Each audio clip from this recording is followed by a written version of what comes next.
Oh shit! Whoa. What it do? What it do, man? What we doing? What we doing? Here we go. What we What doing? we doing? Everything was messed up there for a second, but welcome to 2026. This is the Let You Know podcast with our first show of the year. And before we get going today, before we start introducing, getting to the topics, I wanted to run you all a quick video real quick. Some news from Indianapolis real quick. So, bet. How y'all feeling tonight, by the way? I'm feeling good. Well, sleepy, but I'm good. Yeah, we all get a little sleep. Ooh, you sound groggy. Yeah. I'm ready to tackle the bed. Hey, everybody is, man. All right, let's watch this real quick. Couple rough weeks for many living in Indianapolis public housing, and that's with shootings, fires, and murders happening on their property. Neighbors say the federal government's 2024 takeover of the Indianapolis Housing Agency has not made them feel any safer. Fox 59 Preston McQuaid shows us the growing concerns. These are the Hawthorne apartments, where two people were murdered in a stolen car the other night. I met one young man who told me he grew up in Chicago, and this is the worst place he's ever lived. That's crazy. 4 people were found shot inside that stolen SUV. One juvenile was dead, one juvenile was wounded, and IMPD says it's up to neighbors to help solve these crimes. Our detectives want to know exactly what these people were doing over here this morning, and why they were inside that stolen vehicle. Yeah, we need the community's help. But residents are too afraid to talk. Every now and then we hear gunshots. Yes, I do. When I duck on my floor, I'm 65 years old. I shouldn't have to live like this. Tell me about the abandoned apartments around here. Oh, it's plenty of them. All around. She looks like People Gary. outside, like I said, squatters come in. They make their home in here now. IFD thinks it was squatters who started a fire at IHA's Laurelwood Apartments over the weekend, 2 weeks after 2 men were shot 2 blocks away on Teakwood Drive. This public housing unit at Concord Eagle Creek has been fire damaged and boarded up since last July, where most of the IHA homes on West Walnut Street are abandoned. The house next to me is abandoned. We have no security. The residents of Luger Tower are suing IHA because they don't have around-the-clock security either, not since IHA fired its internal police force in December of 2024, and certainly not the other night when 2 women were wounded in a shooting outside the front door. IMPD has conducted over 100 direct patrols in the last 2 weeks at this location alone. Because we understand the challenges that take place here, particularly after the security was removed. CEO Yvonne Bean was hired almost a year ago to clean up this troubled agency. She said at the time, quote, "Hold my feet to the fire." We tried to do that today, but IHA didn't answer my request for an interview. On the couple rough weeks for many living in Indianapolis public housing, and that's with shootings, fires, and murders happening on their properties. Neighbors say the federal government's 2024 takeover.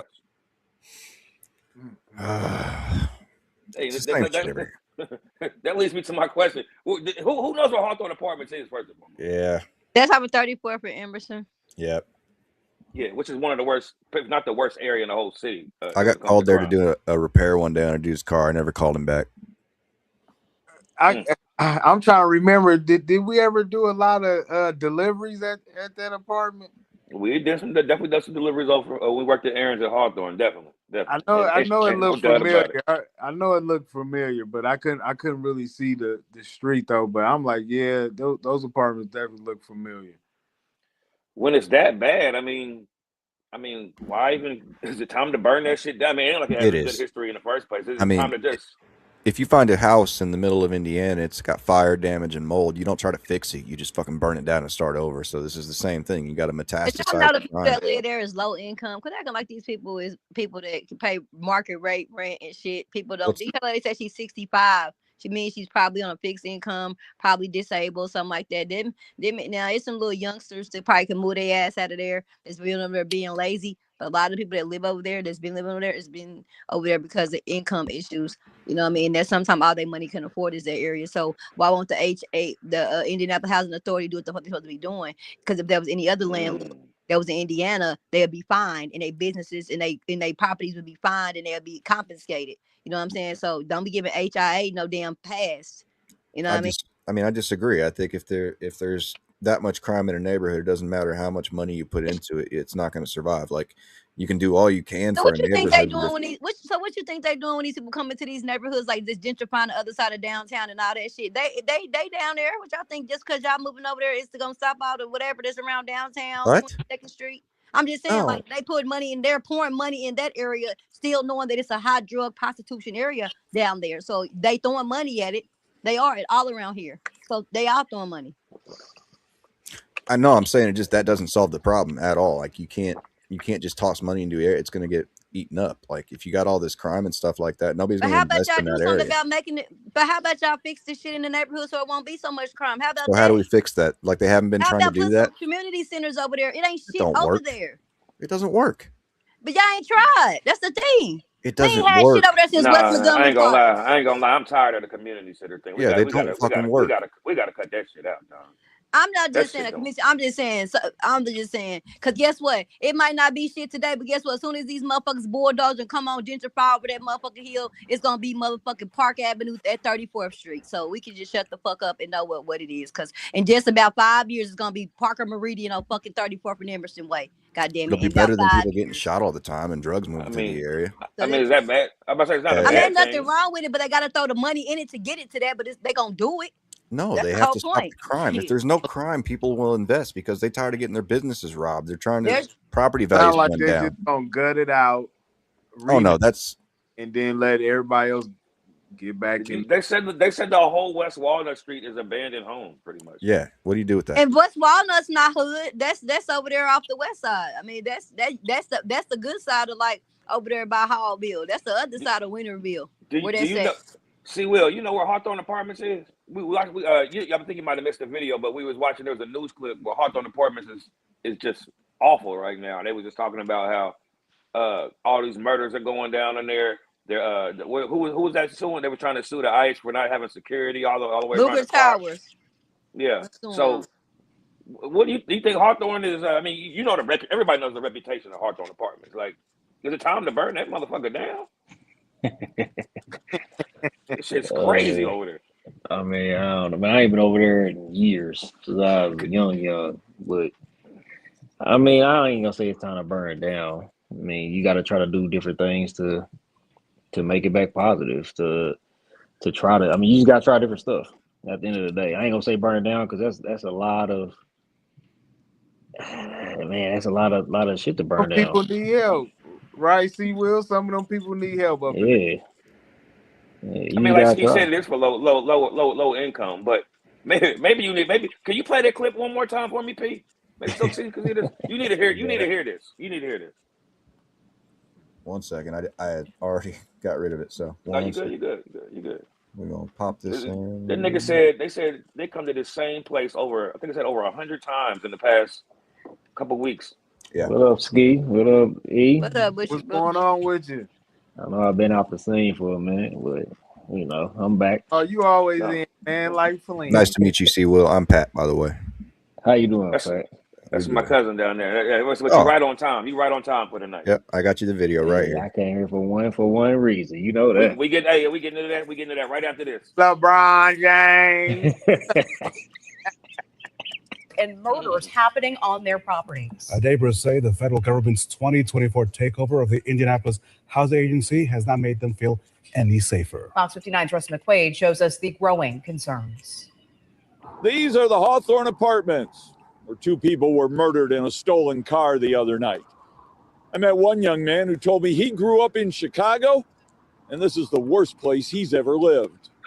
4 people were found shot inside that stolen SUV. One juvenile was dead, one juvenile was wounded, and IMPD says it's up to neighbors to help solve these crimes. Our detectives want to know exactly what these people were doing over here this morning and why they were inside that stolen vehicle. We need the community's help. But residents are too afraid to talk. Every now and then we hear gunshots. Yes, I do. When I duck on my floor. Look at that motherfucker. I'm 65 years old. I shouldn't have to live like this. Tell me about the abandoned apartments. Oh, it's plenty of them. All around. people outside, like I said, squatters come in. Like some Call of They Duty make their shit. home in here now.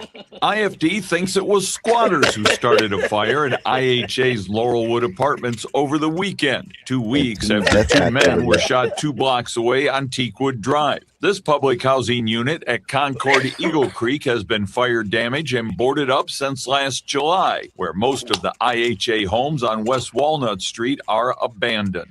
The house next to me is abandoned. We have no security. The residents of Luger Tower are suing IHA because they don't have around-the-clock security either, not since IHA fired its internal police force in December of 2024, and certainly not the other night when 2 women were wounded in a shooting outside the front door. IMPD has conducted over 100 direct patrols in the last 2 weeks at this location alone. In the last 2 because we weeks. understand the challenges that take place here, particularly after the security was removed. CEO Yvonne Bean was hired almost a year. Yeah, enough. You done. We get it. We get it. Yeah. So you see 100 times in the last 2 weeks to this same place. Absolutely That's terrible. crazy. That's crazy. That is crazy. I ain't gonna say burn it down though. So what do you think should be done with that place with Hawthorne Apartments? You can't just burn it down because it's gonna be bad neighborhoods every city. Every I city agree. you go to, it's gonna be bad neighborhoods. But just to burn it down, you start over. What you gonna put over there? Well, it's gonna make another neighborhood bad. I would agree. I didn't really mean burn it down. That's not a really thing we could do. I did. You got to flush the rats out somehow, though, if you're going to rehab the area. True, I agree with that. You just gotta figure out the best way to do it, I guess. But still, like you said, that's a low income. It's gonna be hard. We gotta change the mentality of people as well. Yeah. Well, how you do that? How you do that? I mean, when all the buildings are abandoned next to me. Yeah, I mean, every abandoned building turns into a trap house, so you got to do something about it. So. Or a squatter house. A squatter, yeah, that's even worse sometimes. That infects the neighborhood just as bad. I mean, what do you do? I mean, you just let it go, just let it keep happening like that. Well, it was she was earlier. You know, the city's got to put money into the buildings to make them habitable again, but then you got to make sure that the residents of those buildings keep up the work. But like, how do you fix that area? It's almost. Can I tell you something? They got the same model. Listen, the same people, the same everybody owns, and all these Section 42 and 42 and Section 8 properties. All the new ones that's across 38th Street, the ones that's at Fall Creek, the ones that's at White River Parkway, across from that 500 liquor store, right across from the new Wishart and the VA hospital. So it's proven that they can turn the Old Meadows, Parkwoods, Avondale Meadows, all that over there was the hood, and they came and put them under the right organization through the state. Because they're still there. Even the old Meadows apartments is still there. Okay. Mm-hmm. So what I'm saying is they redid them. Yeah, right. they're able to do it and get it under the right people to keep it up. Because 38th Street, the Meadows and all them apartments out there, they look good still. They've been there 15 years now. They still look good. Ain't nobody hanging out there. Ain't nobody doing what they doing because they have codes and they have authoritative language in the motherfucking lease agreements and shit. You understand? They have co-op with the police and shit. So it's stuff they can do. Sounds like they don't want to put no money in basically. That's what I was going to say. But why should they put money into this area? It looks like a Call of Duty map. It's literally the worst street in the city. Literally. Yeah. Literally. 34th and Emerson is the worst crime in the whole. And that's probably why. That's probably why all those places are abandoned. They trying to figure out what they want to do with it. Because probably from 34th and Keystone to 34th and Emerson. Be careful. Yeah, it's worse than 21st and Post. Man, I used to have deliveries all up and down them streets. Man. Because this is my thing. I'm just trying to figure out. Because I remember back in the day, we used to be out in Post Road and shit, and back in the day and hang out and shit. Like, I'm just trying to figure out when did it get just so, like, 34th and Emerson to 34th and Keystone is just so, like, guard your grill. Like, you know, it's we hung up over there. We grew up over there. I used to get money over there. So, I mean, I'm not saying it was always motherfucking peaches and cream and shit, but it ain't Armageddon. It's the boy who said that area works in Chicago. Nigga, where you live at? In Tinley Park? Nigga, because Chicago dropping 200 people a day. I was Nigga, trying. shut up. Yeah, I was trying to. He said it was the worst. He didn't say the city was worse than Chicago. He said It's it was. the worst He said the place he's area. ever lived. He said Yeah, the worst but you place from he's ever lived. Chicago, and you got to be from Tinley Park, nigga, because there's no way you thinking the south side That of doesn't. Chicago, 34th and Emerson is bursting the south side and Damon Street and 74th Yeah, but and that's 64th splitting and Davis. hairs. Like, it doesn't matter. It's still a terrible place. That's his point.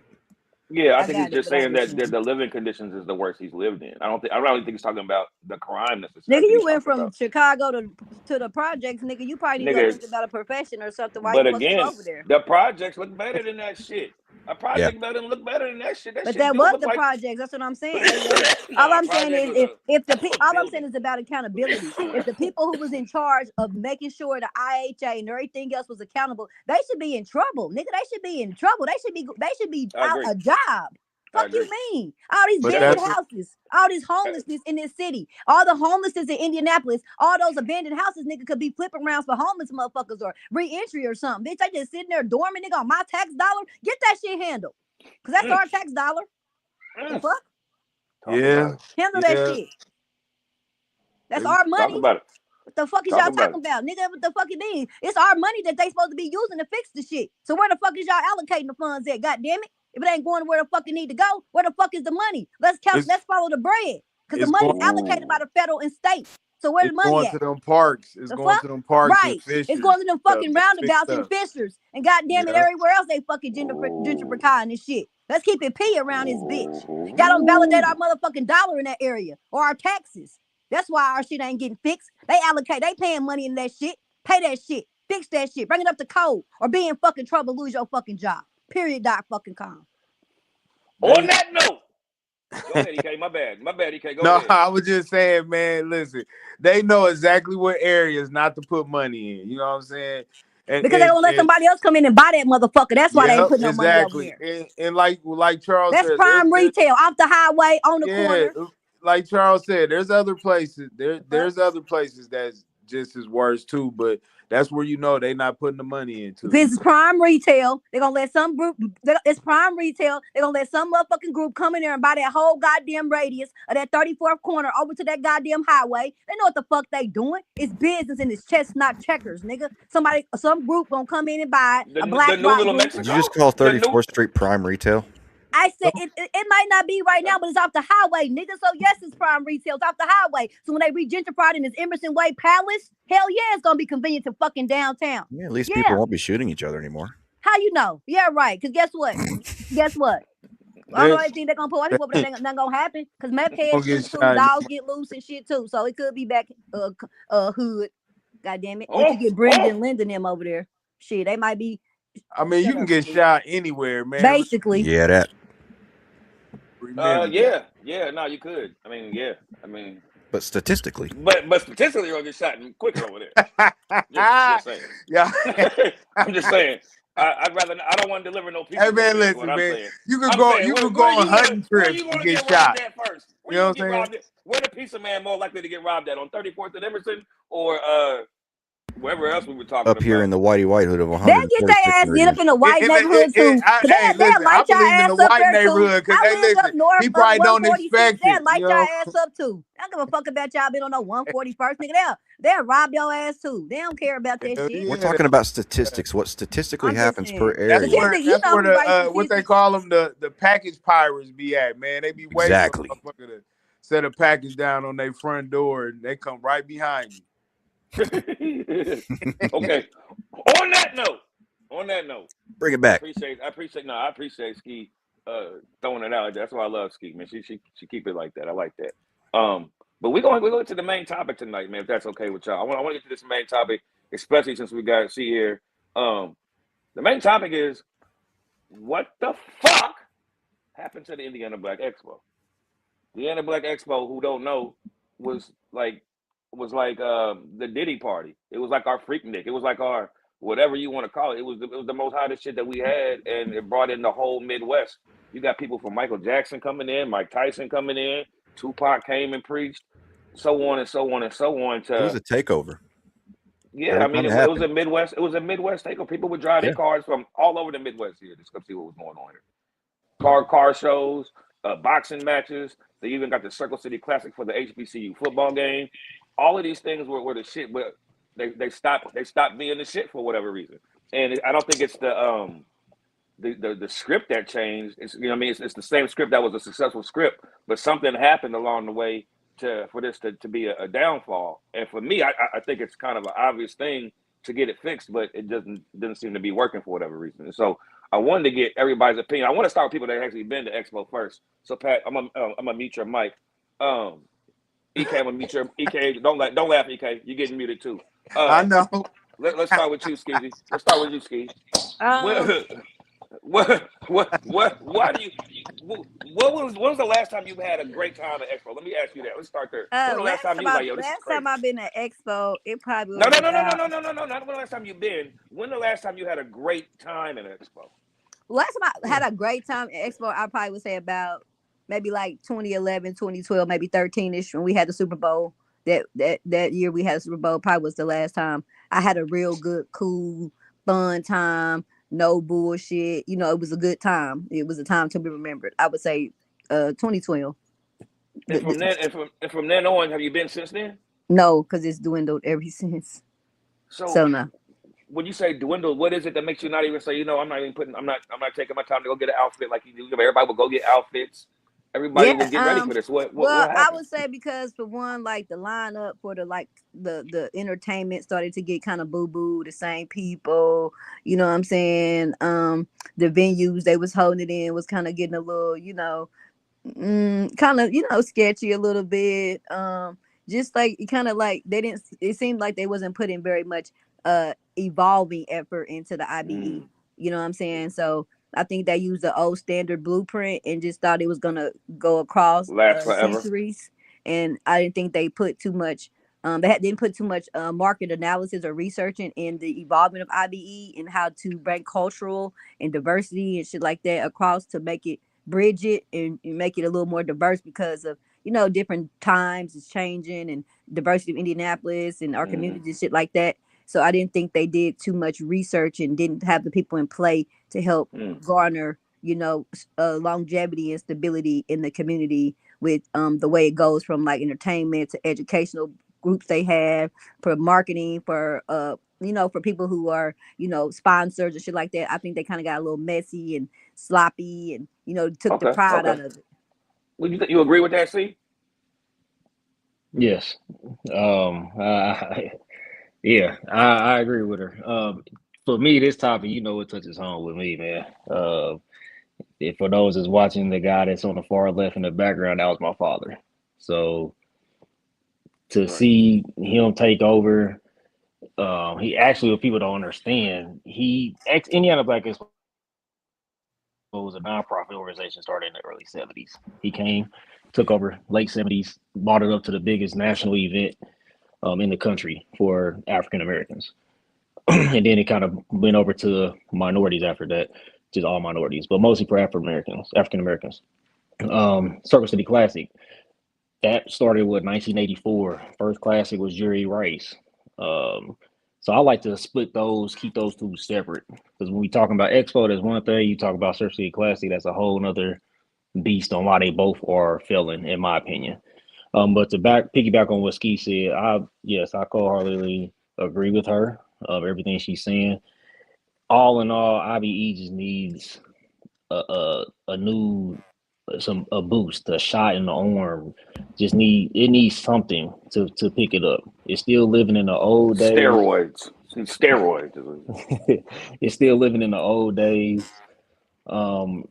I'm not one to point fingers at people. I kind of laughed at your background because you got the devil horns on Tanya Bell over there. I'll explain that when you want to explain that, please. When C's done, I'll get to that. But I mean, I'm a person that's like gonna uplift everybody, right? Everybody try different things. As I said earlier when we was talking about that Hawthorne property, you got to try different stuff. And I don't feel the leadership that IBE has had since my father died has tried different things. I think they kept going with the same status quo, the same artists, they kept doing the same thing while the country, the world was evolving. They didn't evolve with it. And also with the Classic, it's a shit ton of classics now. So it's hard to compete, especially when Indianapolis is not seen as that big city. You got classics in Cincinnati, you got classics literally in every state almost around us. But back in the day, it wasn't like that. So it was a little easier back in the day, but that also comes with adapting. We didn't adapt. Yeah. And no, I agree with that. And before I let you go, this is not from a organizational standpoint. We also got to look at ourselves in the community as well. And what I mean by that is for both summer celebration, which is in July, and classic, which is it was in October, but it's now in September. The community is not supporting these events neither. And so if the community is not supporting, then the vendors, who is what really is the backbone of these events, Expo exactly, they had 1,000 vendors maybe come in and buy a booth. Let's just say for easy numbers, a booth costs $500. If I'm selling merchandise and I can't get people to buy $2,000 worth of stuff, it's a waste of my time to go buy that booth. So now I'm losing vendors. Right. So I mean, everything just trickles down to domino effect. But I just think all in all, they need some new leadership, or even if it's not new leadership, the current leadership needs to let some of the younger generation, some people that kind of have some fresh ideas, come in and kind of talk to them a little bit.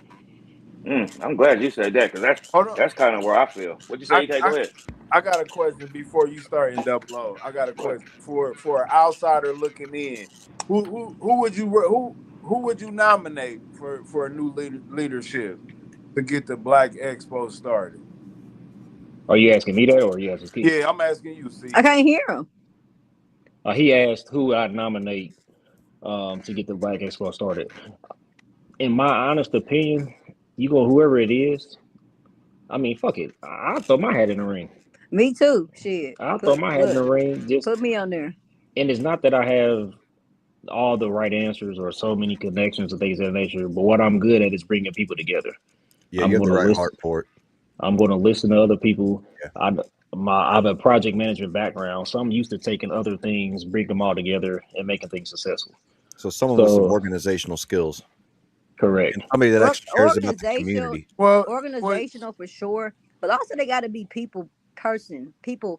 So you have to have a type of tenacity to be around all different types of people. You have to be outgoing. You cannot be like a real closed-in introvert to me, because it's just kind of like not as the face, because you're gonna have to shake hands and talk, and like he said, be personable, and and just be that person that's receiving and being a leader and being able to work with different types of personalities and stuff like that. So it has to be somebody that has really, really, really good communication skills and that can communicate effectively. And they can also connect with both generations. I think we're at a rough patch right now. Yes, we need somebody that can bridge the gap. And I mean, it's plenty of people out there that I think can do it besides myself. But it's a few names that I thought about. I did make a post a while back on the Black Indie Lives site that they had mentioned something about the classic numbers, and people were going in. And Evan, my cousin, he know I don't respond to stuff like that. I read it, but I kind of let it go.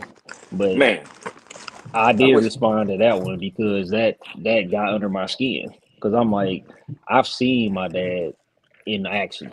Yes, I mean, he passed away when I was young, but I seen him. He had blood, sweat, and tears.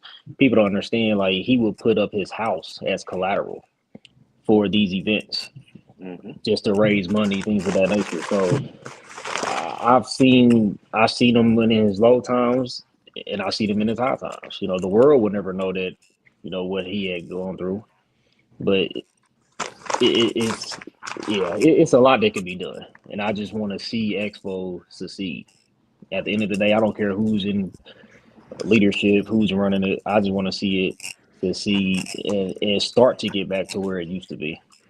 Would you be against shutting the Expo down for a couple of years in order to rebuild it? Would I be against shutting it down? I wouldn't be against it. Like I said, I'm a big believer in trying anything that you can try that may make it better. Shit, hell, at one point, I was even thinking about trying to start my own thing because I'll never forget. I had a conversation with a gentleman, and he was Caucasian, and he said, "Charles, I don't understand why the African American community only looks at Indianapolis for those 2 days." And he was talking about summer celebration and classic. He said there's 50 other weeks in a year, but y'all only want to celebrate those. He said, why don't somebody else start something new to add on to it? And that, to me, that rung a bell in my head because it made sense. Yeah. So I was at one point thinking, but life started life, and I was gone. I was gone for Indy for about 10 years, so I was kind of out of the scene for a little bit. But now that I'm back home, it hurts. It started off with my father's park. Like, if you could see how high the grass was, rocks was, this park is off of Sutherland. It was terrible. We finally got that all taken care of. Then my next project was I wanted to get a memorial, a street name named after him. So for those who don't know, is a Reverend Charles Williams Memorial Way down on Capitol downtown between South and right by the convention center between South and Maryland. So that was my next project. So got that taken care of. So now, like I said in my when I sent that post back on the Black Indie Lives, that I'm really like, I look at myself as kind of being that liaison, being that middleman. I do want to sit down and talk to IBE, to their leadership, and just to see if they even want the help. Because if they don't want the help, then we'll just be falling on deaf ears. Yeah, but I feel it in you, dude. You seem like you really have a heart for this, like going past with your family history, and you love the community. So, 10 of you will be better than 100 of these people that we got in there right now. So, yeah, and I want to chime in because that's kind of where I want to tune in is everything he really said. Who is that? Who is that? Is that you, Ski? Who is that? Who got the potato chip bag or something? My mic's muted. Oh no, that shit is crazy loud. But when we was talking about earlier, you asked me about the devil horns and the angel horns. Of course, I mean that's my uncle, so I'm biased with the. Plus, he was a great guy, so I put the halo on him. But in my opinion, I think it's what you like. Y'all were saying, even Ski said it's more about the personalities that you're able to meet people. You know what I mean? The people that you're able to touch, the relationships that you have. And when I was talking to other people on the side, I think they made me understand about like, yo, hold on, Ski, hold on. It's Ski. I muted your mic for a minute. Okay, yeah, I don't know what's going on. Okay. But when we was talking about it, we were saying like how different people that was in charge. We got when I felt in the prime, I would say Charles's dad was in his prime. Like I said, he started, made it pop.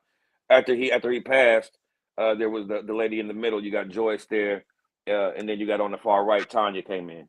And I felt like when Tanya came in, it was more about the money, in my opinion. I felt it was about, okay, we're here on some Donald Trump shit. I'm here to clean up some money shit. You know what I mean? Wherever it was going on in America is cool, but I'm here to clean up the money. Like, the money is the main thing, and I felt like everything else is what was missing, in my opinion. The going out, reaching and talking to people, the relationships that you had. I don't even mind if it's being a woman, really, but I think she's from Gary, I believe, so she's not even from Indianapolis. When I think somebody needs to be from Indianapolis, personally. And I just don't think she was in the public eye enough. I don't think she cared about the thing enough. I mean, like I said, it's more about money. And like what P said about Charles, you can see that people actually care about the event. If you don't care about the event, then there's no point in doing it. If you're just here to make the money instead of the history of it, or really having a love for it and caring for the whole event. If you're not putting up your house, like he said, then ain't no point in even doing it. I got some 100%. So wait, I got a question. So when you say clean up the money, you mean as far as like they was worried about trying to take care of the finances because it was going bankrupt or something? I wouldn't say more about going bankrupt, but it's just more about that was the main goal was to build the finances, whatever the reason may be. I feel like that was what she was there for. I feel like that was her strength, and So I feel like So you think that's where it got lost as far as like the nostalgia of the Black Expo, like as far as the concerts and whatnot? I don't, it was even before then. I think it was even before then. I think when she came in again, like they're saying, there's no a lot of gatekeeping is going on in Expo. A lot of people that was there that's doing the same things is still doing the same stuff, and it gets redundant after a while. There's only so many times I can go see Beverly Mays and hear them sing them 2 damn songs. I'm tired of it. I'm sick and tired of it. They don't want to listen to the youth. They don't know what's going on, and you can't expect to grow when the world is literally changing in front of you. I remember being a young guy in one of the meetings and asking them, I was like, hey, man, do y'all even want other people to come? Like, I got white friends. I got Latino friends. I got friends that are black, and they ask me, like, I want to go. But like P said, they tell me, I don't think it's for us to be there. I don't think we're supposed to be there. I'm like, why would you say that? There's nothing that says y'all can't come. It's because of the imagery. The imagery. When you look at what they're marketing towards, why would white people want to come there? There's nobody there that they want. White people don't want to go see Leon and the nigga from the 5 Heartbeats cast, and they don't give a fuck about that shit. If you want some white people to show up, bring somebody from the MTV cast that was hot that year. It's not even that. It's not even that. To me, like, it always felt like FUBU. It was for us, by us. This is not for you guys. Let us have this kind of thing with the Black Expo. That's what it felt like. I think it goes back to your youth, like you said. What'd you say before we started recording about the logo, the old logo? Oh yeah, I was saying if you put a fist in the middle of that motherfucker, you got a Black Power logo. Like that's kind of keep out. You know, that's keep offish. Like it doesn't feel like an inviting logo. And he's like on mute. I can't hear him. I'm on mute. No, I hear you. I think it might be you. See, hold on. Let me drop you out. Drop you right back in. Hold on. Okay. I'll wait. I will wait for that. All right, you hear me now? You hear me? No, who's talking? Pat? Yeah, I'm Paul. Yeah. Can you hear me? I can hear E. I can hear it. I can hear EK. That's confusing. Let me drop out and I'll come back in. All right. Okay, bet. But what were you go ahead? What were you saying about the logo? Yeah, I was gonna say the logo, like I said, it looks like a Black Power logo. So I mean, if you really want people, if you want white folk to come in there and feel like welcome, or even ask the question, "You mind me coming?" or something like that, you got to make something more inviting to everybody. So I understand it's the Black Expo, and this is about Black excellence, Black history, and things like that. And you want to put on a strong logo, but man, just calm it down a little bit. I respect that. I respect that. I got some numbers too. I got some stats that we saw on the internet too. Yeah, I'm glad you posted that. Yeah, it shows a deficit in such a quick amount of time. Like, damn. Yeah, look at that, man. And the organization's publicly available nonprofit compensation for the FY 2023 filing. Alice Watson, who's now the new president that we see in the middle, not the double ones, but the other one, listed at $212,843. I'm sorry, $212,843 as the CEO. As Tanya, that's why I put as the devil horns, is getting $105,969,000. Isn't that a weird number, guys? You mean total? Can I start there? Who gets paid $105,969,000? Why would she just get 106? That's got to be net. That's got to be net. Yeah, that sounds like a federal thing. Yeah, if it was gross, it'd probably be a much rounder number. You get so close, you know what I'm saying? Then they gotta audit you, man. Find out. I just mean this is after taxes. Like that's why it's such a weird number. Right. But it also says, listen to this, EK. Paying staff is normal in nonprofits, but when an organization then flips into a $500,000 deficit while revenues drop by 1/3, the public naturally starts asking whether spending, including over $100,000 to a former president, matches the moment. So what they're saying is, this lady with the devil horns is still getting paid $100,000, even though we going in debt. Do you think she gives a fuck about the Black Expo going on? I mean, we don't know. This is allegedly. I don't know. We don't know what's going on. But you're right. To me, that doesn't sound like somebody. That sounds like somebody that don't really give a shit. That sounds like somebody's here to get a lick, here to get paid. Yeah, some Brandon Johnson type shit in Chicago. The job. Sound like it's just a job. Well, no, like Evan said, it sounds like a lick. It sounds like a lick. What I tell you before though, cuz like when we talked offline, I told you I said I'm not even mad at her for getting her hustle on. I'm more mad at people. It came to the sacrifice of IBE.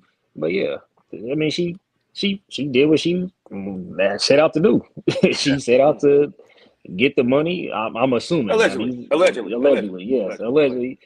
I mean, even go as far back as, like I told you on the phone, when she sold the Expo office.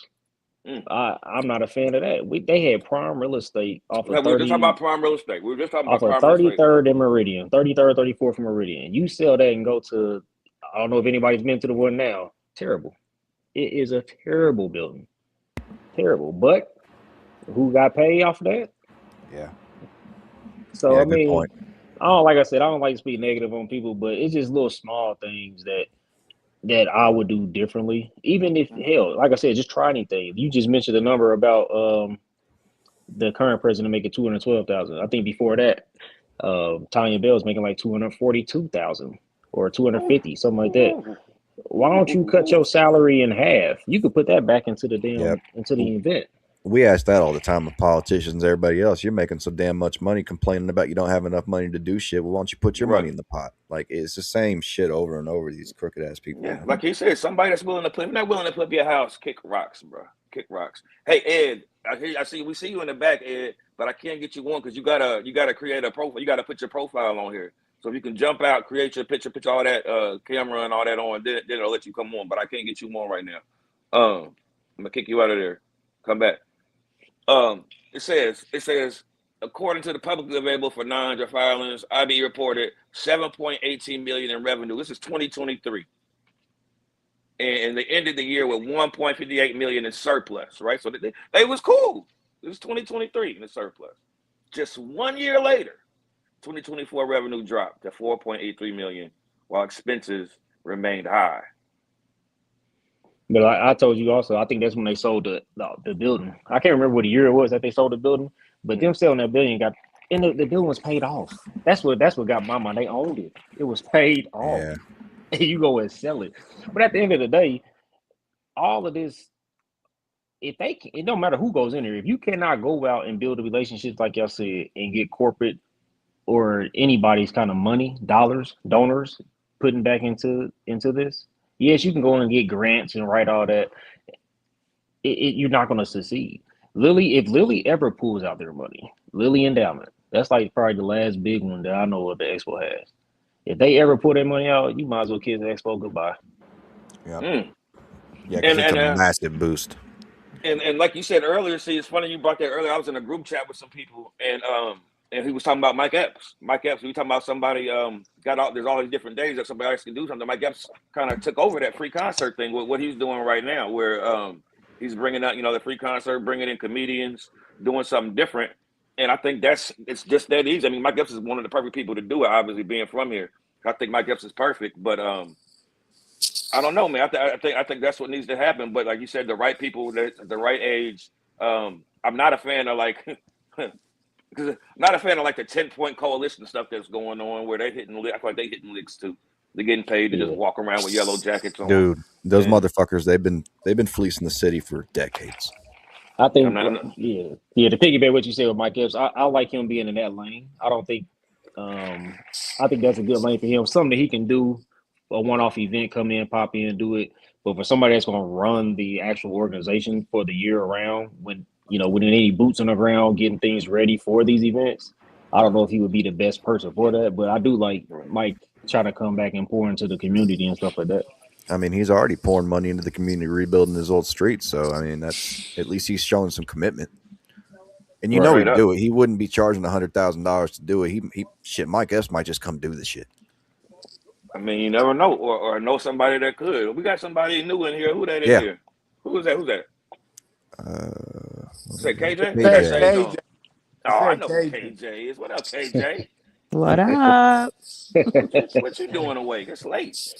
Very late. I was summoned. You were summoned. Okay. What's on your mind? I appreciate you jumping on. What's on your mind? No, I'm just listening. I mean, legally, everybody can be mad at the presidents, but legally for a nonprofit organization, it's the board of directors that responsibility falls on. So you want to get mad at people, you want to get mad at the people that are supposed to be governing the organization and governing the people that works for it, which includes the president, CEO, and all the other staff. But nobody ever talks about them. They sure don't. Are you suggesting more like involvement or just not doing their jobs and making sure the people they hire are above board? All the above. All the above? Okay. Yeah. A not-for-profit is run by the board of directors. They do the hiring. They do the firing. Mm-hmm. Yep. They Got set the agenda for the organization. a question for you, Auntie. Mm-hmm. So in his last case with the former president, she was on the board, and then when they brought her in, the do you feel that they gave her too much wiggle room or too much reign, or they should have had a tighter leash, or they just how you feel about that? Because she was on the board originally, Right. She then she was on the became president. board. Mm-hmm. But obviously they've given her free reign. So with all the complaints that was going on from staff, when all that staff started writing letters to the media and complaining, there should have been an investigation by the board at that time. But nothing happened except a lot of people got let go. Who was the CEO we're talking about? Are we talking about Tanya. Alice or Tanya? Yeah, when Tanya first came on, there was a lot of complaints by the staff. And to the board, and the board didn't act on it. And that's their prerogative. But if they're going to be responsible and held responsible as they should be, when you're looking at the amount of money lost, and it's a not-for-profit, that's a lot of money for a CEO for a not-for-profit, unless it's like a national United Way or something. We're talking about a local not-for-profit organization. That's a lot of money for a CEO, president to be making. I don't care how much money they're bringing in.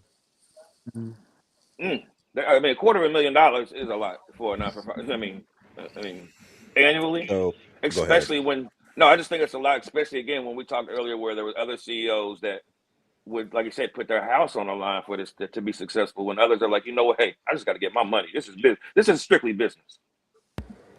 Is what they're saying. Yeah, I didn't have. My point was non-point sensical. Go ahead, guys. Sorry. I didn't have really a point to go there, so go ahead. No, again, that's kind of where I'm with it. I feel the way I feel because I feel like the timing and from what I saw is different from what I saw before. Kind of like when we talk about sports, when what I saw in the 80s and the 90s to what I'm seeing now. You can see the difference. Something's not right. Whether you can't put your finger on it or not because you don't know the ins and outs, but something's just not right. And I feel like it's an easy fix. I really do. I feel like it's such an easy fix that again it could be done in a year or two. It could be fixed. Whether you use the IBE name or something new coming in, just like Mike Epps did, something that easy. It could pop that easy in 2 to 3 years where it's annual. Because again, there's so many months where we're not doing anything. We're just looking for these 2 months. Everything starts with leadership, and it all starts at the top and trickles down. So when you're talking about an organization like Indiana Black Expo or any business, you have to know how to develop relationships, maintain those relationships, how to raise money. I think Tanya was good at writing grants and getting grants, but there has to be more than just writing grants. And I think that's what fell off from when Reverend Williams was president. He was good at relationships, building relationships, maintaining relationships. He was good at inclusivity of the community. I mean, it was all practically volunteers. That staff was not very large. So it was practically all volunteers running that. Sound like he was trustworthy. Yeah, he was a man of God. He was in there doing what he was supposed to do.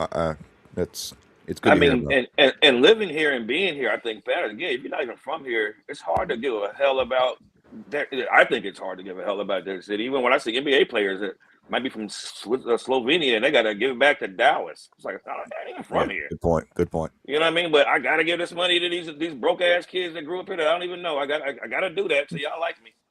But that don't happen though. If it does, again, I'm not a fan of all this. We need a community, like Ski was saying. We need to put more communities and basketball gyms and bad neighborhoods. We got to cut that shit out. That shit is dead. It don't work. I mean, there's plenty of gyms. There's plenty of things right now if they wanted to go sign up and use. It's That seemed like that's the only things they wanted to put in the community. Right. Like you're not putting any other development or money into the community besides basketball courts and public parks. Like that doesn't stop anything from happening. It doesn't give them anything to do. It doesn't give people anything to do. No, just somewhere to go stop and pee. Yeah, exactly. Or somewhere. Yeah, I'll leave it at that. Somebody gonna stop and pick somewhere to hide. Well, breaking news, guys, man. Trae Young just got traded to the Washington Wizards, man. Breaking news. Oh, wow. To the Wizards. For who? Yep, let you know podcast. Breaking news, guys. He's gonna have fun with that. For who? Yeah, who the hell the Wizards got to give up? CJ McCollum, Oh Crispin. Hey, both of them teams still gonna be trash. That trade is worth nothing. That trade is for nothing. Yeah, unless something else is gonna happen after that. Unless trade's going somewhere. This is just a setup trade for something else to give him somewhere else. Yeah, it's gonna be a three-way. Well, I heard he said that's where he wanted to go, man. I Washington? mean, that was destination. Nah. Nobody wants to be at Washington. You want to go there?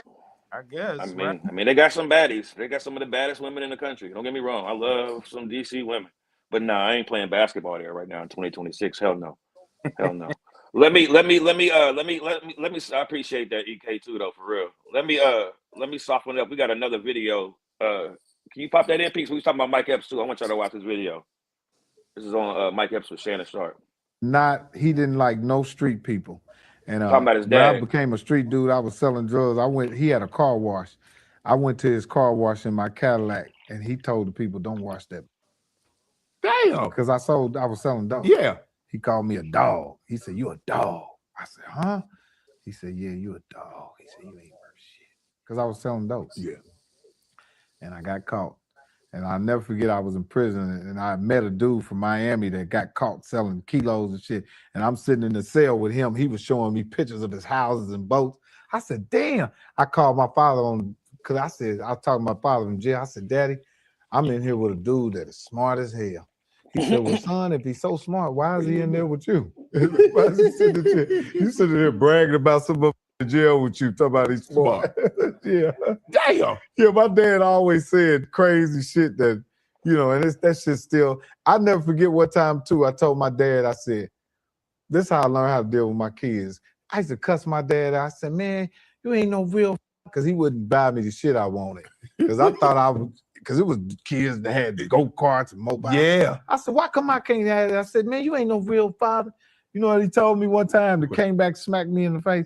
He said, wait till you had some kids. And boy, if I be damned, my kids didn't say the same motherfucker. That's crazy how that shit just double back. Yeah, absolutely. So it just teach you to always honor your parents and listen to them. They know what they doing. And most kids be upset with their parents and not realizing their parents be kids too. Yes. Your mother and father were too young too. Mm-hmm. Why you stopping, cuz? What we doing? That was the end of the video. Okay, I didn't get the whole clip. Okay, that's the end. Okay, gotcha. Got it stopped on. What happened? Okay, so yeah, I like that video, man. I wanted to bring it because we was talking about Mike for one, but I like that video too, just because we talking about I talk a lot of time when we talk about our parents, where we us as kids, man, and growing up, we don't really know much about our parents. Like we look at our parents as just as our parents, right? We don't really realize that like they had a life before us. You know what I mean?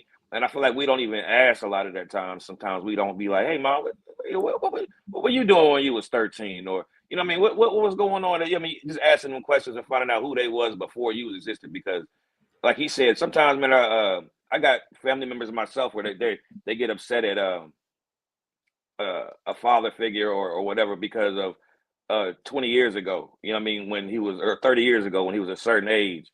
And I'm like, man, you can't compare somebody at a certain age to what they are when they're 40 or 50 years old. You know what I mean? Because it's just not fair to them, especially seeing as a man growing up and seeing certain things and why things might have happened the way they happened.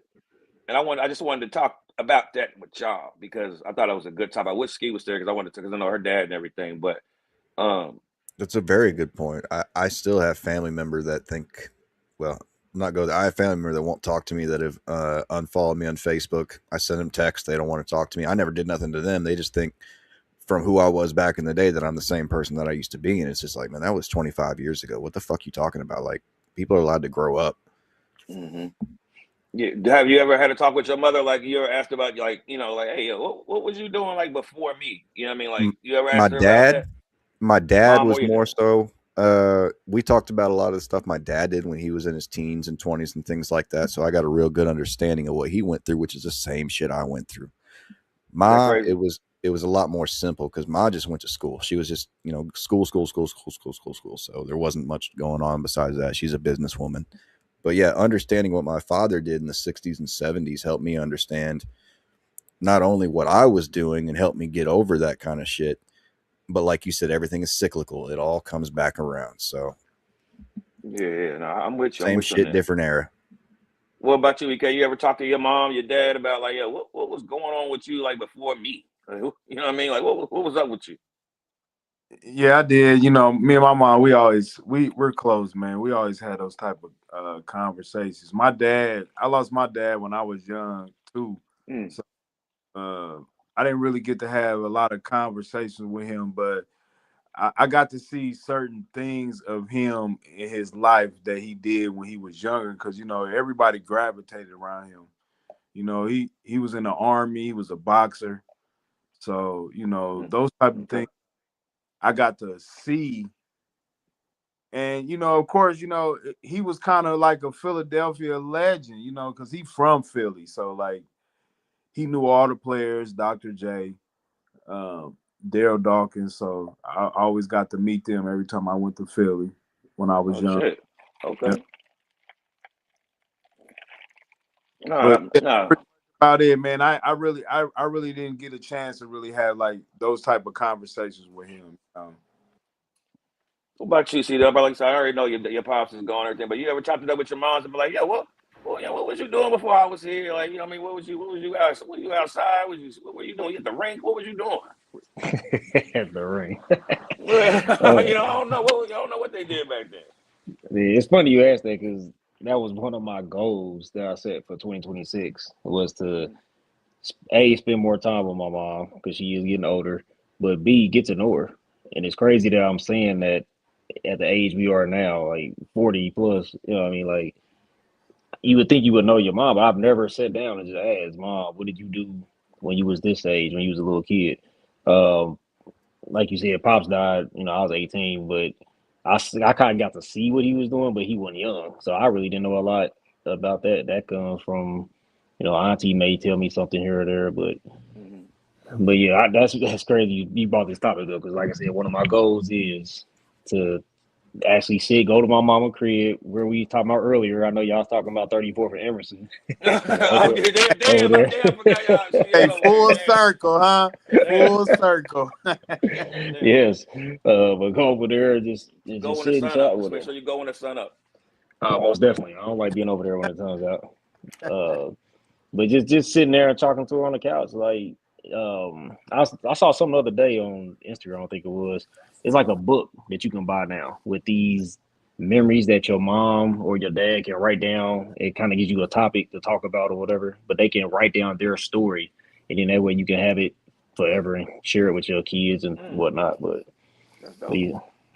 KJ, I know you're the oldest one here, but I mean, I know how close you were with your mom. I kind of know the relationship with your dad and everything. Like, but did you ever ask grandma like, hey, like what was you doing before I was born? Like, did you get to know her like before she had you type stuff? Not as much as I would like to have known her. I would encourage you guys to do that because I think about that all the time. I wish I had asked my mother this or had asked my grandmother certain, questions. I mean, I know some things because we would talk at family gatherings and things, but not really get into a lot of more personal type things. And I wish I had. So if you guys are thinking about that, I would encourage you to do that. Definitely. No, and that's what kind of hit me because I had heard somebody else say before. It might have been Bill Burr or somebody. I don't know. I heard somebody say it, and I, like you said, it was going to be one of my goals to start nitpicking more and just ask some more questions. But then I saw Mike. This is I think literally the day or yesterday with him and Shannon Sharp, and he brought it up. So I wanted to share that with people. And just like you said, I think it's important that we do it. Like even with P, I mean, not just to pick on you or nothing, but like you said, yeah, my mom was in school. But when she was in school, I mean, she wasn't just in school. I mean, she had to be listening to some music. She had to be cooking, or she was doing something besides putting her nose in it. But you know what I mean? So, oh no, you're yeah, right. I mean, Like there were some things she's doing. She mentioned going like the Elvis concert before he died and things like yeah, that. dope There's shit like that. stories, but most of it has to do with her schooling and things like that. So I mean, that's if somebody were to ask like, what's my mom's, if she was, what do you know your mom for? I dedicate hard work, going through the schooling, going through the years of that, and rising through the ranks as a female into management. So I would say that, that'd be like, my mom's a real strong person. She gets what she wants. Hey, But, hey, I ain't mad at that. Oh, no, you're right, though. It's, I know a lot more about my dad personally as far as what he went through as a kid and just vibing and things. But you're right. I could probably work on that with mine. Good point. Yeah, I just think I want to say everybody should, man. Everybody should. But the last thing, we've been on here an hour. My last thing, this is for y'all. This ain't even for me. This is for y'all niggas, man. IU, man. Everybody talking about these IU Hoosiers, man. They oh my God, I cannot believe this. Hey, go ahead. Hey man, I had to. The whole state. Yeah, I cannot believe IU, I've never heard about IU football since Hardy died. Nobody ever talks about IU football. Rest in peace, Hardy. But what is going on? Somebody explain to me what the hell is going on with IU football, please. I don't know. Will, did you go to school there? Can I start? Can I start? No, and we'll let the locals. We'll let the locals say it. Go ahead. Okay. Man, we talked about this on the Let You Know Football about it, man. They finally put money into it, man. They got a coach that they really believe in, so they putting the money in. Yeah, they sniped him. That guy coached under Nick Saban. He is the next Nick Saban as far as I'm concerned. He looks like the Terminator on the sidelines, but that's what it took. And the boosters is crazy, man. Well, now they are. Yeah. That's on the booster. That's crazy. David Letterman is one of the boosters. IU's always had money. It just they just David Letterman went to Ball State. Oh, did he? Wow. Yeah. Well, I mean, to be what honest, about Mark Cuban? I didn't know Mark Cuban was. Mark Cuban is the IU. Yeah, he's an IU. He went to IU. Wow.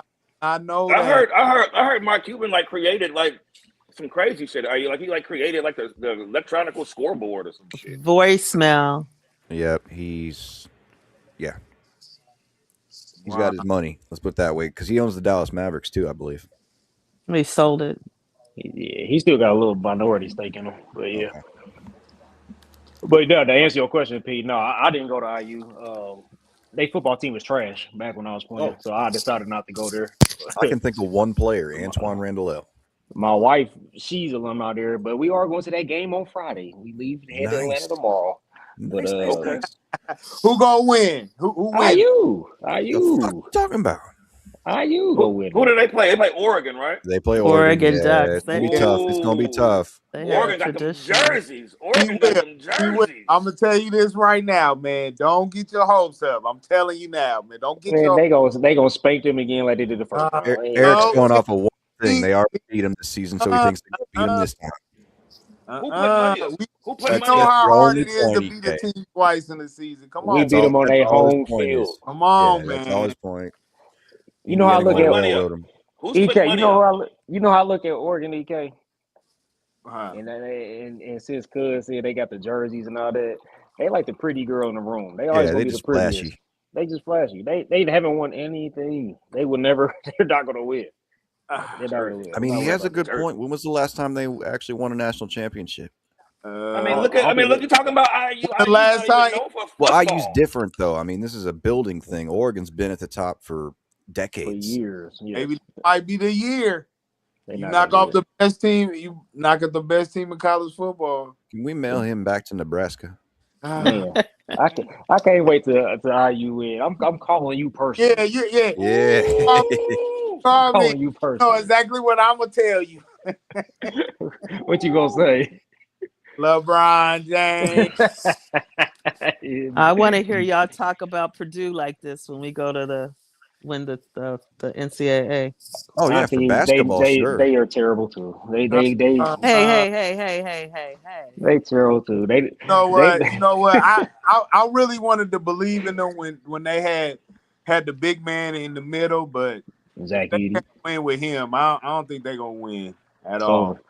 It's over. They had their chance. I say it's over. Not Yes. over. They Nope. I think this But will be man, their year. You're talking about hope March Madness? hope Maybe. both y'all right. Hope both Yeah. y'all right. Hope Indiana can win something because we keep losing everything. We keep losing all the big stuff. Every time we get there, somebody's leg goes dead. That's I why we got got. more faith. That's why we gonna beat Oregon because it's the Final Four and it's the championship. Well, I got more faith in Purdue than I do Indiana winning the national championship. You are out your damn mind. What? And I'm gonna say, What? How's Nebraska doing right now? Do winning the NCAA tournament than I do Indiana winning the championship. Yeah, but you just saying that. You No, don't believe come that. on, You man. don't You know, believe that. Stuff out like that, man. It's You're just trying hard to to say beat shit. the team twice. That's your And only we all thing, know though. this. We all know this. If that's your only metric, Basketball, that can't be your only metric. football, college, hockey, it doesn't matter. It's hard to hit off the same pitcher when you've already been through the rotation once. I understand that. But that can't be just the sound only like thing you're die going hard. off of. But I'm keeping it real, man. It's hard to win twice. And it's the goal to the national championship. IU is winning the national championship. Y'all just said I don't want to hear about it. So Look at the coaches. Compare the coaches. Signetti's a fucking Terminator. We said he's the next Nick better Saban. coach. Damn, man. I'm just and you keep forgetting Oregon's missing players. Starting running back, broken collarbone. And they soft. Yeah. What? Flashy and soft. All right. Hey. So I'm gonna remember this next week, guys. When we will back. too. Don't worry. We can stop next week. It's gonna be Friday. We can ask him how much money are you putting down on Oregon here? Since they're the underdogs, I'm just gonna play the money line and hey, let's put 100 on them. You're gonna put 100 on them? Yes, I am. They're They're gonna win, man. I'm telling you, man. I'm not just saying this because I'm trying to shit on IU. I'm just saying, like, it's hard to beat a team twice. It really is. You just go let from lose $100. Yeah. You go from a 7.5 point favorite to a 4.5 against Oregon. What? I don't know. That's kind of fishy to me. It's fishy. I mean, you could go to a strip club and lose $100 that way. Okay, at least you get something for your money. Yeah, come to Atlanta with me. We'll go to Magic City. Come to Atlanta with me. We'll go to Magic City. $signs in my inbox, then. All right. All right, man. Wait, I ain't betting on that shit. But yo, no. I appreciate the conversation. I see AJ, what up, boy? Chilling. Just got back in town. Welcome back. I would like, before we go, I would like to get your opinion because we did already go over the topic, but since you're here, I'm glad to hear you. I want to get your topic on what the main topic is because we talked about a few things, but this Expo thing, man, I want to know what you think because I know you was out there in the heyday. So what do you think happened? What do you think happened? Like why is it what it is now? This is a complex conversation, but first I can say the number one thing I can say number one, but let's say violence start like affecting it. Like when they start having police down there all the time and we just wasn't acting right, that was a problem. And that I ain't gonna say it was a problem or the major problem, but that gives them a reason to say they can't do what they're doing, right? Instead of just being like, all right, we can, police this better or anything like that. They didn't do any of that. Making it uncomfortable. Personally, yeah, it just made everybody uncomfortable when it started getting weaker and weaker and weaker. I'm going to say I think it's the leadership. And I have a problem with this last generation of leadership, like in all aspects. Only thing that leadership did that was good to me throughout the city was put a lot of people in the NBA, but I think Indiana's just a basketball state. As far as entertainment, I don't see any results to anybody outside of the Jackson kid, who we really don't rep like that. Nobody really even knows he's from Indianapolis like that. You talking about Trevor Jackson? Yeah. Yeah, but our leadership. Don't forget about Scott Evans. Don't forget about we got Scott Evans out here representing too. I don't even know who that is. And Mark Battle. And I'm not, listen, at this point, I'm not being disrespectful. I'm just being honest. You know what I'm saying? Right. Scott's Scott's an entertainment reporter. Okay. So let's say this. Now we look at the entertainment industry right now. You got 520 podcasts. You got Pat McAfee. Indianapolis is blowing up. The people before that, and I'm not going to name no names, but if y'all want to do a podcast and actually have a truth, tell in session, I will definitely do it. But the leadership before that has did nothing to enhance the city. All they did is enhance themselves, and all of them still think they some type of it girls or it guys or whatever they are. They're like over 40 and 50. They still on the scene. They still got to be a part of everything because they never had talent and they were just middlemen who wanted you to kiss the ring to get somewhere, and they have never taken anybody anywhere. So they destroyed the Black Expo and the Circle City Classic. And I will tell them to their face, because if it was me, it wouldn't be that way at all. You know why? Because I actually care. By the way, so I want to apologize about your dad because I should have never did that. I didn't know, but still, I want to apologize about it. It's all good. It's all But, good. I mean, all good or not, men apologize when they wrong. So Right. I'm gonna do that. But Okay, at the end of the day, AJ. but at the end of the day, yeah, the problem is the leadership. And it's a lot of people, we know who they are. They have accomplished nothing. They have put nobody on. I just had conversations with rappers. It's like, why do y'all try to appease to these platforms out here who have done nothing? I have walked more artists in label meetings and going places and got them events. Bro, I was just in Kentucky and one of the Nappy Roots people hit me up. What I'm saying is, I never had a hater bone in my body. These people are haters because they have no talent and all they do is are middlemen. They create shit like Jews. All they do it and then play like victims. That's all they do. Do So one of our these guys have leadership three for letters? this last Do generation one of these has men? been trash Do because one of these nobody people has have done 3 letters in nothing. their name? Do one of these people Hey, have 3 letters in their name? Huh? Do one of these people have 3 letters as a name? Yes! I know. AJ, I are you screamed from on purpose. Indianapolis? Are you from Huh? Indianapolis? Are you from Yes. Indianapolis? I'm from the east Oh, side. okay. You're the Yes. first person from Indianapolis because everybody that I've met that has moved here has called people from Indianapolis haters. I'm That's not what no. made me I ask. love my city. I love my city, but sometimes we just But dick we have a riders. lot of haters in our city. Listen, but And I that's don't know what you're you. And I'm not saying. gonna call No. you back. But listen, what I'm about to tell you. I've been in every state except Hawaii. Everybody has haters. I've Right. been all over the Yeah. world. It's haters everywhere, and actually they don't matter. You shouldn't even focus on them. They are there to actually enhance and help you. The real haters are the ones who see opportunity, who see talent, and then overlook it on purpose just because they can't benefit from it. Gatekeeping. That's not happening no more. I can promise you that. This whole last 2025, oh my God, y'all would be surprised who I've been talking to. A whole lot of stuff Probably was should. about to change. But in the What needs to last happen? 10 to 15 years, it's just a horrible leadership. All of them. You said one person. I said in that. We ain't got to say that. Oh, there's plenty. There's plenty more. All of them. I don't think you understand. Only Yeah, they're one all. who I know that actually has done something is Ready Rock. Facts. That's a fact. And Cho just always, but Ready Rock and Cho is the same people. But outside of Pretty that, much. outside of that, nah, bro. I'm telling you. And that's what happened to the Expo. They put weak leadership in charge. They did weak things. They had dumb ideas. They didn't know who to bring. They didn't understand the youth. They didn't. Dog, it wasn't even about the youth. The Black Expo was actually about Black excellence. You right. And we went there. That's what I said I earlier. seen Destiny Child at the Black Expo. I seen Beyonce there at the Black Expo. Tupac came. Everybody came to the Black Expo. What happened to Star Quest? What happened to everything? They are lame. They never been cool. So you gotta eliminate the cool so you can look like you're the cool one. That's just industry shit in a nutshell, right there. But yeah, man, my I bad I have to came late. agree with Let's him. have a It's good time. leadership. It No, is the leadership. it is the leadership. And they can say whatever they want to say. They got to know I don't care at all anymore. So they can say whatever they want to say about me. I'm not even on social media like that. So say whatever you want to say about me. The leadership's trash. And I'll tell them to their face. And I know all of them. They all ask me to work. Listen, I'm going to leave it alone, bro. But Look, we yes, talked about I love y'all show. earlier. We had Charles Williams on here earlier, and he was saying like when his dad was the CEO, his dad was putting up the house for the expo to go on for it to get what it had to get to. Where these people are taking $250,000 a year, $100,000, and ex CEOs taking $100,000 a year.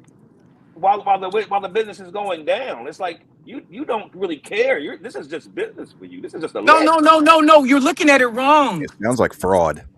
Yes. Well, it's a lot of There we go. Somalian daycares in Indianapolis, is what we're saying. Yeah, it They're sounds like taking fraud. money and not spending it. It's Allegedly. not. You give me $250,000. You think I can't put on the show? You think I already have an idea for the Final Four? Yeah. This is what I'm saying. That's what I wanted to bring up earlier. This is fraud. AJ.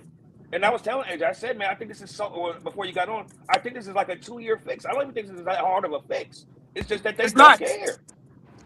Listen what's happened in our city the last 5 years, and the Black Expo's trash. We've had the national championship football game. We had NBA All-Star Weekend, WNBA All-Star Weekend. We've had Final Fours. We had every major event, Comic-Con, all these things. We got data centers and tech companies moving here. We got Pat McAfee. We got 520. And how is the #1 event in top 2 events, Circle City Classic and the Expo, trash? Right. How? Right. How? Yeah, it's because a simple of the trash explanation. leadership.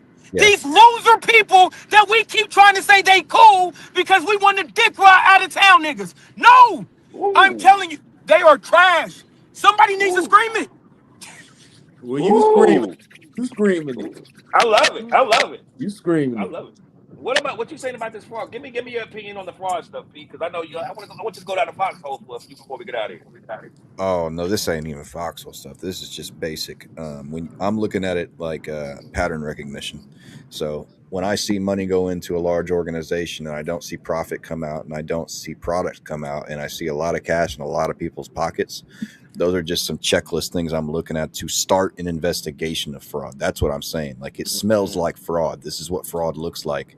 But we need to do an investigation. These people aren't going to leave their cushy job of making free money unless you put them out. Right. Yep. And that's the truth. He's not lying. I don't have any evidence either. But the obvious situation is, how is this so bad and there's so much money being put into it? Right. And if you look around, y'all don't want to have a real conversation. If you look around the country, we here. We see a lot of stuff happening that's really shady, and people swearing they was good people, and you've been stealing the whole time. So we can either, like I said, I'll leave it alone, bro. Thanks for having me on. I'm gonna have you on the foxhole one of these nights, though, Put your AJ. 2 cents in and leave, huh? Just put your 2 cents in and leave. No, I'm glad he. No, it's not that, man.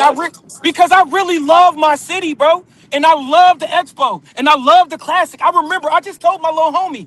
I remember me and my boys going to the mall and getting Tommy outfits to go to the Expo and taking pictures and walking through the halls and flirting with girls. And that was a dope experience that kids can't have right now because we allowed lanes to take over the city. That's real. Like He you makes said, a good point too. Like, middleman. the Expo was the thing, because I remember Expo weekend in the Circle City Classic. My friends were gone. I couldn't find them motherfuckers. They were gone. And now it seems like nobody wants to attend. So it's like, it's a very good point. Motherfuckers. They was down. No, I couldn't. Don't bother calling they home. They down at the Expo. Expo. They running around the NBC suites. They was running around the NBC suites. That's what I'm saying. The police started coming down there just like they did 38th Street. 38th Street was a spot at one point, but they started coming out there every time we came out there, cutting off the streets. Y'all not gonna come to this gas. But wait a minute, Y'all not gonna come to that gas. That goes back to what we were saying earlier, though. It's like, because that didn't just start when your Uncle Charles was president. There was some violence in it, but what he did was get with the police department. He got with the gang leaders. He got with the people, and they came together. Actually, it's like, we're not gonna have this, and we didn't. That came back after he passed. And nobody did anything. It's like, oh, let's just call the police. And then what the police do, whatever they do. There was no trying to sit down with the community, with the gangs, with the young folks. Like you're saying, Charles was very good about listening to young folk. You gotta be. It only makes sense if you want your future. They're going because they're going to be 30. They're going to be 40. But like Ada said, it's sad because my oldest son is 23.